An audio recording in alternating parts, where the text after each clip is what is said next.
Hello नमस्कार दोस्तों, स्वागत है आपका अपने यूट्यूब चैनल एनके बड़ावल में।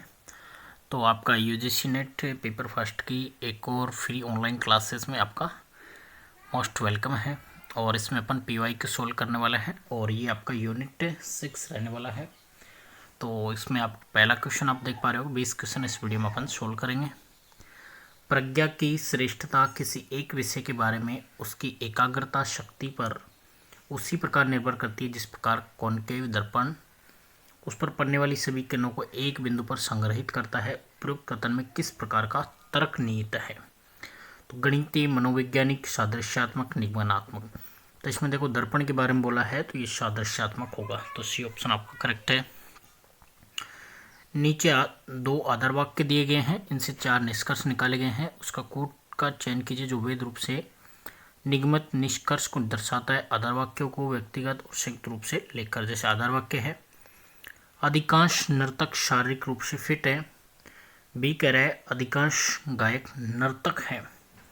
तो इसमें आप 4 निष्कर्ष देख पा रहे होंगे। अधिकांश गायक शारीरिक रूप से फिट है, अधिकांश नर्तक गायक है, अधिकांश शारीरिक रूप से फिट व्यक्ति नर्तक है, अधिकांश शारीरिक रूप से फिट व्यक्ति गायक है। तो इसमें देखो आपका तर्क रहेगा, एक तो 2 नंबर रहेगा और एक 3 नंबर। अधिकांश नर्तक गायक है, अधिकांश नर्तक गायक है, अधिकांश शारीरिक रूप से फिट व्यक्ति नर्तक है। तो फिट व्यक्ति के लिए बोला गया था, तो आपका 2 और 3 ऑप्शन करेक्ट हो जाएगा। तो ऑप्शन बी आपका इसमें करेक्ट है।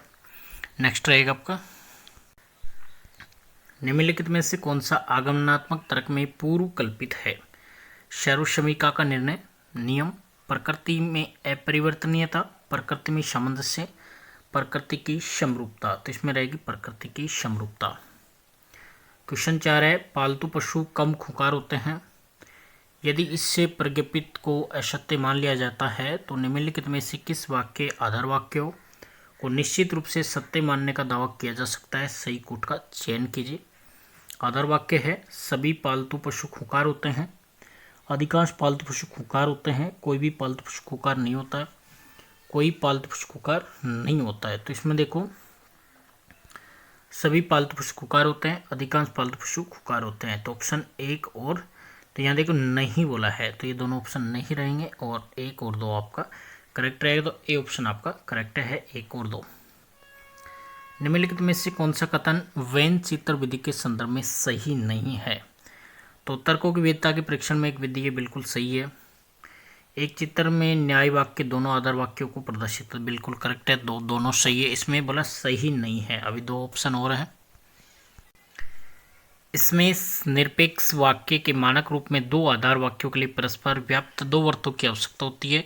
इसका वर्गों के अलावा आधार वाक्यों को प्रदर्शित करने के लिए प्रयोग किया जा सकता है। तो ये आपका गलत है। उसके बाद में अगला है, यदि वाराणसी का कूट ये है तो कोलकाता का कूट क्या होगा? तो इसमें देखो यू वी डब्लू, तो यू से शुरू किया, वी आ गया और इधर डब्लू, तो डब्लू से पहले वी, तो आगे ए है और सी है। तो इस प्रकार से आपका जो कूट बन के आएगा वो रहेगा ZELHOQ।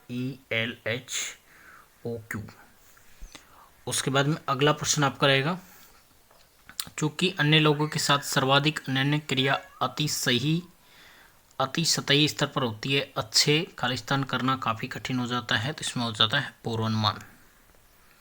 सभी भद्र व्यक्ति विनम्र हैं, कोई अपराधी विनम्र नहीं है, कोई अपराधी भद्र व्यक्ति नहीं है। अब यहाँ पे वाक्य दे रखे हैं नए वाक्य, तो इसको पहचान कीजिए। तो इसमें आपको देखो आधार वाक्य में विधेय है, आधार वाक्य में कर्ता है। प्रथम आधार वाक्य का कर्ता और निष्कर्ष का विधेय है, दूसरे आधार वाक्य का कर्ता और निष्कर्ष का कर्ता है। तो इसमें हो जाएगा प्रथम आधार वाक्य का कर्ता और निष्कर्ष का विधेय। उस तर्क की पहचान कीजिए जिसके अंतर्गत सार्वभौमिक तर्क वाक्य से दृष्टांतपरक आधार वाक्य का अनुमान लगाया जा सकता है। तो ये हो जाएगा निगमनात्मक तर्क। तो ऑप्शन ए आपका करेक्ट हो जाएगा। बंगलोर झांसी से बड़ा शहर है, सतपुड़ा चित्तौड़ से बड़ा शहर है, राजगढ़ झांसी के समान बड़ा नहीं है, लेकिन वह सतपुड़ा से बड़ा है। तो सबसे छोटा शहर कौन सा है? तो इसमें देखो आपको पहले इसको डायग्राम बनाना है। बेंगलोर झांसी से बड़ा शहर है और सतपुड़ा चित्तौड़ से बड़ा शहर है, राजगढ़ झांसी के समान बड़ा नहीं है, यहाँ से पकड़ करनी है इसको।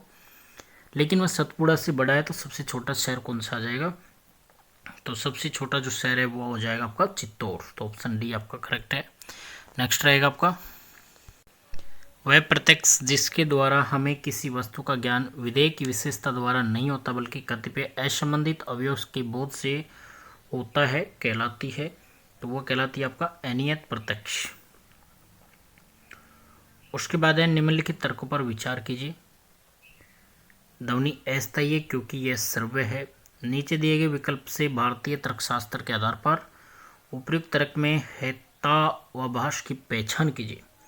तो हेताभास की पहचान करेंगे तो तुच्छ तर्क का हेताभास।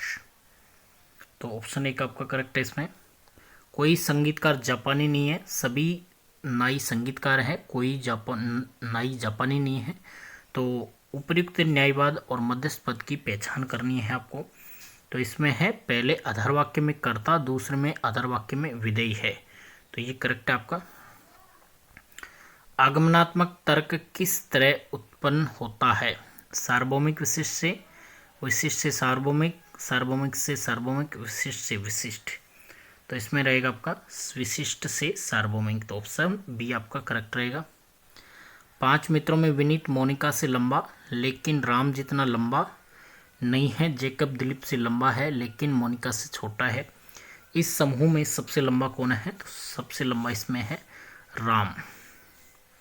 नीचे दिए गए उदाहरणों पर विचार कीजिए। देवदत्त मोटा हो रहा है।